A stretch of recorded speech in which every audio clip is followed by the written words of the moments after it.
दोस्तों, GK express में आपका स्वागत है। तो आज हम देखने जा रहे हैं 11 मई का करंट अफेयर। और हाँ दोस्तों, आपने अभी तक इस चैनल को सब्सक्राइब नहीं किया होगा तो जल्दी से सब्सक्राइब कर दीजिए और बेल नोटिफिकेशन को दबा दीजिए। और हाँ दोस्तों, यह वीडियो अंतिम तक देखना और अंतिम में आपके लिए भी एक क्वेश्चन दिया होगा जिसका आंसर आपको कमेंट बॉक्स में देना है दोस्तों। तो चलिए दोस्तों, 11 मई का करंट अफेयर शुरू करते हैं। तो आज का सबसे पहला क्वेश्चन, भारत सरकार ने कोविड-19 महामारी के बीच कौन सा आउटरीच कार्यक्रम लॉन्च किया है? तो इसका सही आंसर क्या है दोस्तों? मिशन सागर। मिशन सागर एक आउटरीच कार्यक्रम जो है वो भारत सरकार ने लॉन्च किया है दोस्तों। और हाँ दोस्तों, तो इसका उद्देश्य क्या है? जो खाद्य पदार्थों, आयुर्वेदिक दवाओं, Maldives, Madagascar, Seychelles and Comoros को HCQ टैबलेट देना, यह इसका उद्देश्य है दोस्तों। और देखो दोस्तों, इसके लिए भारत ने कौन सी शिप भेजी? तो वो देखा जाए तो भारत ने इसके लिए केसरी नामक शिप भेजी। ये पूछा जा सकता है कि भारत ने कौन सी शिप भेजी, तो कौन सी शिप भेजी? केसरी नामक शिप भेजी है दोस्तों।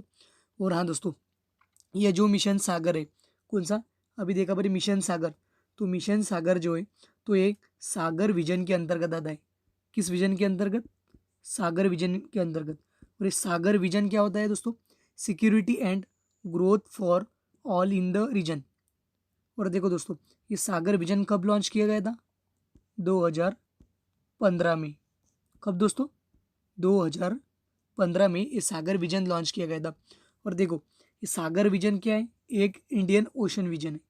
क्या है दोस्तों? एक इंडियन ओशन विजन है। ये भी बात ध्यान में रखना। तो चलिए अगले क्वेश्चन की ओर बढ़ते हैं। क्वेश्चन नंबर 2, हाल ही में केंद्रीय रक्षा मंत्री राजनाथ सिंह ने सैन्य इंजीनियरिंग सेवाओं में 9,304 पदों को समाप्त करने की मंजूरी दी। समाप्त करने की सिफारिश किसने की थी? यानी ये जो 9,304 पदों है, ये यानी समाप्त करने की सिफारिश किसने की थी? तो इसका सही आंसर क्या है दोस्तों? शेखतार समिति ने। किसने की थी? तो यह की थी शेखतार समिति ने। और देखो, यह समिति किसने स्थापित की थी? शेखतार समिति यह की थी 2016 में। तो उस टाइम भारत के रक्षा मंत्री कौन थे? मनोहर पर्रिकर। कौन थे दोस्तों? मनोहर पर्रिकर।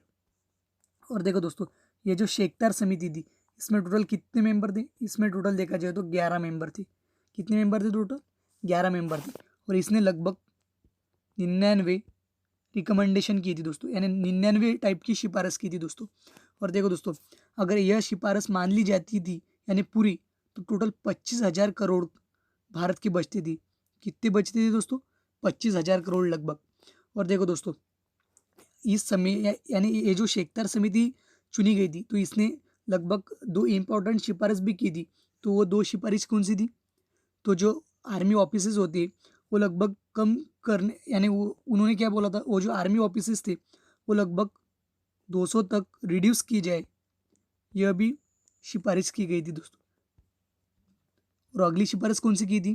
कि जो आर्मी की जो हेड क्वार्टर है उसमें भी चेंजेस लाए जाए, ये भी सिफारिश की गई थी दोस्तों। ठीक है दोस्तों, तो चलिए अगले क्वेश्चन की ओर बढ़ते। क्वेश्चन नंबर 3,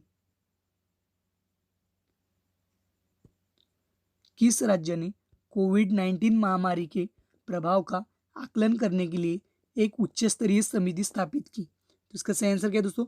तमिलनाडु ने। किसने की? तो ये की तमिलनाडु ने। और देखो दोस्तों, इस यह जो उच्च स्तरीय समिति स्थापन की, तो इसका अध्यक्ष कौन है? Rangarajan.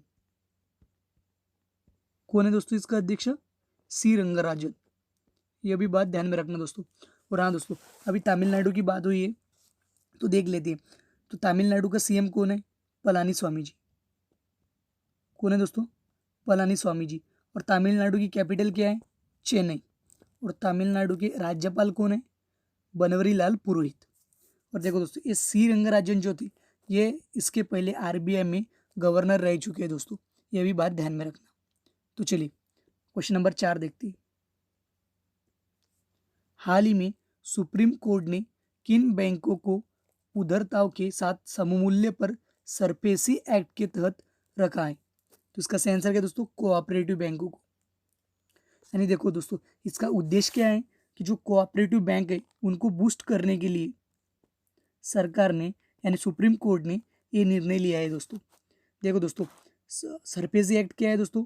Securitisation and reconstruction of financial assist and enforcement of security act 2002। कब का है ये? 2002 का। और देखो दोस्तों, यह जो है तो इसका उद्देश्य क्या है? जो डिफॉल्टरों की संपत्ति जब्त करने और बेचने के लिए उदारताओं को सशक्त बनाना। ठीक है दोस्तों, यह भी बात ध्यान में रखना दोस्तों। तो चलिए अगला क्वेश्चन देखते हैं। Question number 5। असम के मंत्री हिमंत बिस्वा शर्मा ने 2020-21 के लिए कितने करोड़ का बजट पेश किया? तो इसका सही आंसर क्या है दोस्तों? लगभग 1,03,762 करोड़ का यह बजट पेश किया। और ये हिमंत बिस्वा शर्मा कौन से मिनिस्टर है असम के? ये देखो दोस्तों, फाइनेंस मिनिस्टर है। कौन से मिनिस्टर है? यानी वित्त मिनिस्टर है। ये भी बात ध्यान में रखना दोस्तों। और हाँ दोस्तों, कितने करोड़ का लॉन्च किया है? 1,03,762 करोड़ का। और देखो दोस्तों, आसाम का मुख्यमंत्री कौन है? सोनोवाल जी। और आसाम की कैपिटल कौन सी है? दिसपुर। और आसाम के दोस्तों राज्यपाल कौन है? जगदीश मुखी जी। ये भी बात ध्यान में रखना। और आसाम का जो लगभग जीडीपी है वो कितना इसमें टारगेट रखा है? 4,08,627 करोड़। कितना दोस्तों? 4,08,627 करोड़। और देखो दोस्तों, ये जो आसाम स्टेट है तो इसका स्टेट एनिमल कौन सा है? तो एक शिंगी गेंडा जो होता है तो ये इसका स्टेट एनिमल है दोस्तों। और हाँ देखो दोस्तों, अभी इसका बजट का उल्लेख हुआ है, तो अभी तक आपने बजट के बारे में वीडियो नहीं देखा होगा तो इसका पूरा वीडियो मैंने डिस्क्रिप्शन में लिंक दिए, वहाँ पर जाकर आप डाउनलोड कर सकते हैं। तो चलिए दोस्तों अगला क्वेश्चन देखते हैं। हाल ही में मदर्स दिन कब मनाया गया? तो इसका सही आंसर क्या दोस्तों? 10 मई को। 10 मई को मदर्स डे जो है वो मनाया गया दोस्तों। और देखो दोस्तों, हर साल देखा जाए तो जो मई का दूसरा रविवार यानी दूसरा संडे जो होता है उस दिन ये मनाया जाता है। लेकिन इस बार ये जो सेकंड संडे था वो कब है? 10 मई को। इसलिए 10 मई को मदर्स डे मनाया गया है। और हाँ दोस्तों, ये सबसे पहले किसने मनाया था? तो ये मना था अमेरिका ने। किसने दोस्तों? अमेरिका ने। जो अमेरिका की जो राष्ट्रपति थे यानी जो राष्ट्राध्यक्ष थे उन्होंने 1914 में सबसे पहले दिन मनाया था। तो उस टाइम वो राष्ट्राध्यक्ष कौन थे? वो थे दोस्तों वुड्रो विल्सन। यह भी बात ध्यान में रखना दोस्तों। तो चलिए क्वेश्चन नंबर 7 देखते हैं। ये बहुत इंपॉर्टेंट क्वेश्चन है दोस्तों, जो महाराष्ट्र एग्जाम के लिए प्रिपेयर करते हैं दोस्तों। मुंबई पालिका का नया आयुक्त किसे बनाया गया है? तो इसका सही आंसर क्या दोस्तों? इकबाल चहल। इकबाल चहल जी को मुंबई महानगर पालिका नया आयुक्त बनाया गया है। और इकबाल चहल कौन है? यह आईएएस ऑफिसर है। कौन है दोस्तों? एक आईएएस ऑफिसर है। इसके पहले कौन था? प्रवीण परदेशी थी। लेकिन अब कौन हो गए? इकबाल चहल। ये भी बात ध्यान में रखना दोस्तों। और देखो दोस्तों, जो मुंबई मनपा है वो 1888 के एक्ट के तहत 1888 में स्थापित की गई थी दोस्तों। ये भी बात ध्यान में रखना दोस्तों। और हाँ दोस्तों, अभी जो यानी मुंबई पालिका है तो इसका जो महापौर है वो कौन है? किशोरी पेडनेकर। कौन है दोस्तों महापौर? किशोरी पेडनेकर। यह भी फैक्ट ध्यान में रखना दोस्तों। तो चलिए दोस्तों अगला क्वेश्चन देखते हैं। किस राज्य सरकार ने ऑनलाइन टोकन व्यवस्था शुरू की है? तो इसका सही आंसर क्या है दोस्तों? दिल्ली ने। हाल ही में दिल्ली ने ऑनलाइन टोकन व्यवस्था शुरू की है। यह किस वजह से शुरू की? जो शराब की दुकान थे यानी उसके बाहर जो भीड़ होती थी तो वो कम करने के लिए ये जो ऑनलाइन टोकन व्यवस्था दिल्ली सरकार ने शुरू की है दोस्तों। और देखो दोस्तों, अभी जो शराब जो है तो घर बैठ के अपन ऑनलाइन बुक कर सकते हैं दोस्तों। ये फैक्ट ध्यान में रखना। और देखो दोस्तों, दिल्ली का सीएम कौन है अभी? अरविंद केजरीवाल जी। कौन है? अरविंद केजरीवाल जी। और देखो दोस्तों, राज्यपाल कौन है दिल्ली का? अनिल बैजल। यह एग्जाम में पूछे जाने का परसेंटेज ज़्यादा है दोस्तों। ठीक है, राज्यपाल कौन है दोस्तों? अनिल बैजल। और दिल्ली में किसकी सरकार है अभी? आम आदमी पार्टी की, जिसके मुख्यमंत्री कौन है? अरविंद केजरीवाल। यह भी बात ध्यान में रखना दोस्तों। तो चलिए अगले क्वेश्चन की ओर बढ़ते हैं। प्रधानमंत्री गरीब कल्याण योजना के तहत कितने करोड़ लोगों को मुफ्त खाद्यान्न दालों की आपूर्ति के लिए व्यापक अभ्यास किया? तो इसका सही आंसर क्या है दोस्तों? 80 करोड़। लगभग 80 करोड़ के लिए यह लोगों को यह जो खाद्यान्न है ये पहुंचाने के लिए एक व्यापक अभ्यास किया गया है दोस्तों। और देखो दोस्तों, अभी एक बात ध्यान में रखना, भारत का जो फूड डिपार्टमेंट है, तो उसके कैबिनेट मिनिस्टर कौन है? रामविलास पासवान। कौन है दोस्तों? रामविलास पासवान। और हाँ दोस्तों, अभी जो ये प्रधानमंत्री ग्राम कल्याण योजना है, तो ये टोटल 21 राज्यों में अभी 90% खाद्यान्न इस योजना के तहत वितरित किया गया है दोस्तों। यह भी बात ध्यान में रखना। और इसका उद्देश्य क्या है प्रधानमंत्री ग्राम कल्याण योजना का?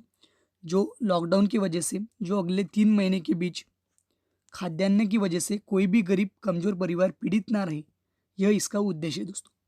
ठीक है दोस्तों, तो क्वेश्चन नंबर 10 की ओर बढ़ती।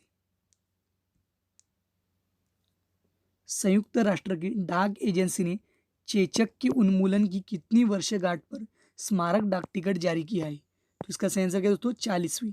40वीं वर्षगांठ पर संयुक्त राष्ट्र ने एक डाक टिकट लॉन्च किया है दोस्तों। और देखो दोस्तों, अभी जो है तो ये चेचक कहने क्या होता है? Small pox. और ये स्मॉल पॉक्स जो है वो किसकी वजह से होता है? ये होता है दोस्तों वेरिओला वायरस। किसकी वजह से? वेरिओला वायरस। ये भी ध्यान में रखना दोस्तों कि एग्जाम में पूछा जा सकता है कि स्मॉल पॉक्स किस वायरस की वजह से होता है? तो किसकी वजह से होता है? वेरिओला वायरस। ठीक है दोस्तों। और देखो दोस्तों, यह जो सबसे पहले वैक्सीन किसने डेवलप की थी? एडवर्ड जेनर ने। किसने दोस्तों? एडवर्ड जेनर ने। और ये जो चेचक का जो कैंपेन था वो कब लॉन्च किया गया था? स्मॉल पॉक्स का 1967 में। ये भी बात ध्यान में रखना। तो चलिए अगले क्वेश्चन की ओर बढ़ती है। हाल ही में विप्रो कंपनी के जो सीईओ पद छोड़ दिया है वे कौन है? यानी जो हाल ही में विप्रो कंपनी की जो सीईओ और एमडी थे, उन्होंने जो पद छोड़ दिया है, तो उनका नाम क्या है? तो इसका सही आंसर क्या है दोस्तों? अबिदाली नीमचवाला। क्या है इसका सही आंसर? अबिदाली नीमचवाला। और देखो दोस्तों, इन्होंने ये पद क्यों छोड़ा है?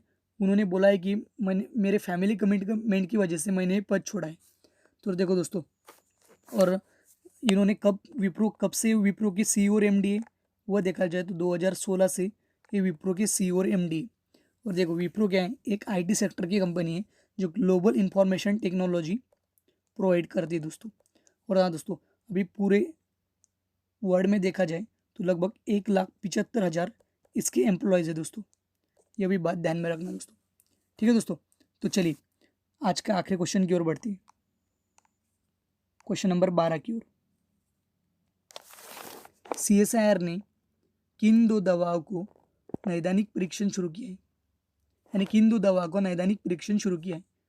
तो इसका सेंसर क्या है दोस्तों? उपरोक्त दोनों, यानी जो फ्लैविपिर है और फाइटोफार्माक्यूटिकल है, इन दोनों औषधों का नैदानिक परीक्षण सीएसआईआर ने शुरू किया है। और देखो दोस्तों, सीएसआईआर यानी क्या होता है? सीएसआईआर यानी क्या होता है? Centre for scientific and industrial research. और एक कब स्थापित किया गया था? 1942 में। और इसका मुख्यालय कहाँ आता है? न्यू दिल्ली में। और इसका चेयरमैन कौन है? शेखर मांडे जी। और ये बात ध्यान में रखना, इसका जो अध्यक्ष होता है तो वो कौन होता है? भारत के पीएम, यानी कौन है अभी? नरेंद्र मोदी जी। यह भी बात ध्यान में रखना। तो चलिए दोस्तों, क्वेश्चन ऑफ प्रीवियस डे देखते हैं। क्या पूछा था? विश्व स्वच्छता दिन कब मनाया गया? तो इसका सही आंसर क्या है दोस्तों? 5 मई को। 5 मई को वर्ल्ड हाइजीन डे मनाया गया था दोस्तों। तो चलिए दोस्तों, क्वेश्चन ऑफ डे देखते हैं जिसका आंसर आपको कमेंट बॉक्स में देना है दोस्तों।